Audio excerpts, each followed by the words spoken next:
বন্ধুরা, বাজেটের আগে এই মুহূর্তে রাজ্যের চুক্তিভিত্তিক কর্মীদের প্রেয়ার নোটিশ গেল মন্ত্রীর কাছে, আর সেই নোটিশ এই মুহূর্তে আমার হাতে। হাই ফ্রেন্ডস, ওয়েলকাম টু বাংলায় সেরা ইউটিউব চ্যানেল। এই মুহূর্তে আপনাদের কাছে একটি নোটিশ তুলে ধরব, যে নোটিশের মাধ্যমে চুক্তিভিত্তিক কর্মীদের বিষয়ে বেশ কিছু গুরুত্বপূর্ণ তথ্য তুলে ধরা হয়েছে। যারা 19 থেকে 20 দিন এই রকম ধরনের একটি কাজ করে, যেসব চুক্তিভিত্তিক কর্মীদের কথা কেউ বলে না, তো সেই সব চুক্তিভিত্তিকদের একটি নোটিশ এই মুহূর্তে চলে গিয়েছে মন্ত্রীর কাছে। কোন মন্ত্রীর কাছে কী ধরনের নোটিশ গিয়েছে, সেই নোটিশে কোন কোন বিষয়ে উল্লেখ করা হয়েছে, রাজ্যের চুক্তিভিত্তিক কর্মীদের বিষয়ে অন্যান্য তথ্য আপনি জানতে পারবেন এই ভিডিওটির মাধ্যমে।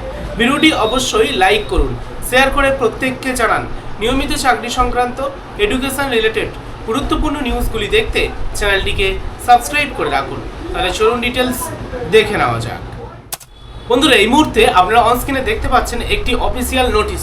সেই নোটিশটা পাঠানো হয়েছে বন দপ্তরের যারা চুক্তিভিত্তিক কর্মী আছে, ডিএল কর্মী, ডেলি ওয়েজেস কর্মী, সেই সব কর্মীদের পক্ষ থেকে বন দপ্তরের যে মন্ত্রী মনোজ কুমার ওরাও, তো মনোজ কুমার ওরাও এনার কাছেই কিন্তু পাঠানো হয়েছে বনমন্ত্রীর কাছে। কেন বনমন্ত্রীর কাছে চুক্তিভিত্তিক কর্মীরা পাঠিয়েছে এই নোটিশ? এই নোটিশে কি বলা হয়েছে দেখুন। এখানে আবেদনের যে মূল বিষয় বা সাবজেক্টে লেখা আছে, পশ্চিমবঙ্গ বন দপ্তরে ক্যাজুয়াল ডেলি ওয়েজেস যেসব কর্মী, সেই সব কর্মীদের স্থায়ীভাবে অন্তর্ভুক্ত করার আবেদন।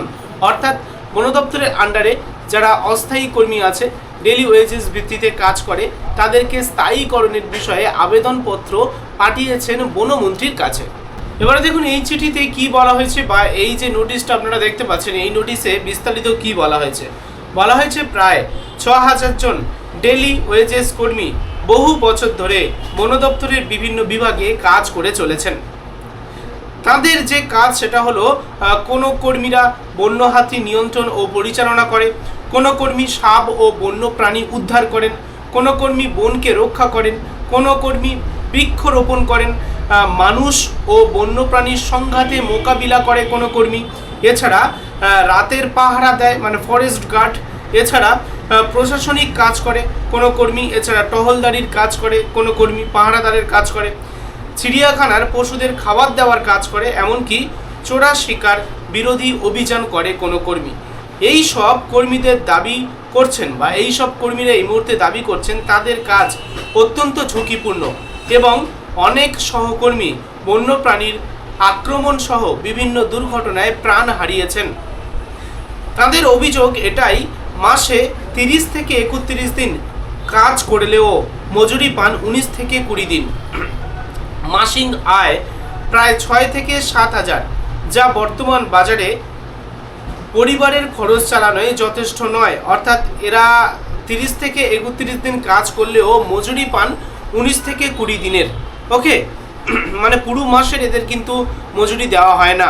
ডেলি ওয়েজেস কাজ করছে, তাও কিন্তু এরা 30-31 দিন কাজ করলেও তাহলে 30-31 দিনের ওয়েজেস বা মজুরি পাওয়া দরকার, কিন্তু এই সব কর্মীরা 19 থেকে 20 দিন এরকম মজুরি পেয়ে থাকে।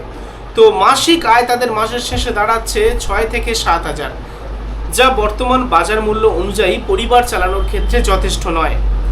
চাকরির কোনো স্থায়িত্ব বা নিরাপত্তা নেই। চিঠিতে আরও বলা হয়েছে যে পরবর্তী সরকারের সময়েও তারা বহুবার আবেদন করেছিলেন, কিন্তু কোনো সমাধান পাননি। বর্তমান সরকারের কাছে তাদের অনুরোধ, তাদের স্থায়ী নিয়োগ করা হোক, অথবা অন্তত কোনো নিয়মিত চুক্তিভিত্তিক বা কন্ট্রাকচুয়াল কর্মীদের কাঠামোবদ্ধ প্যাকেজের আওতায় আনা হোক, যাতে তাদের জীবিকা সুরক্ষিত হয়। এখানে আপনারা দেখতে পাচ্ছেন রিসিভ করেছে এই নোটিশটা 14/6/2026 তারিখে, একদম লেটেস্ট আপনি রিসিভ করা একটি নোটিশ দেখতে পাচ্ছেন বাংলায় সেরা চ্যানেলে।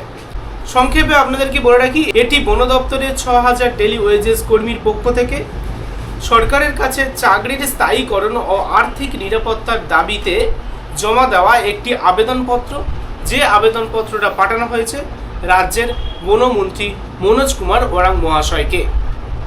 তো এই সব কর্মীদের যে নির্দিষ্ট দাবি দাবা, সেই সব দাবি দাবা যেন পূরণ হয়, সেই বিষয়টা জানিয়ে এই ভিডিওটি তৈরি করা।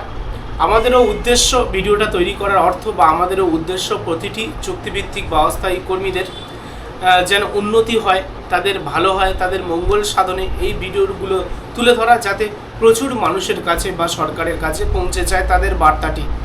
তো আপনারা একটু ভিডিওটি শেয়ার করবেন, লাইক করবেন, নিয়মিত আপডেটগুলি দেখতে চ্যানেলটিকে সাবস্ক্রাইব করে রাখবেন, কারণ এখানে প্রায়শই চুক্তিভিত্তিক কর্মীদের কথা বলা হয়, যেটা অন্য কোথাও থেকে আপনি শুনতে পাবেন না। যাই হোক, চ্যানেলটিকে সাবস্ক্রাইব করে রাখুন। দেখা হবে পরবর্তী ভিডিওতে। ধন্যবাদ।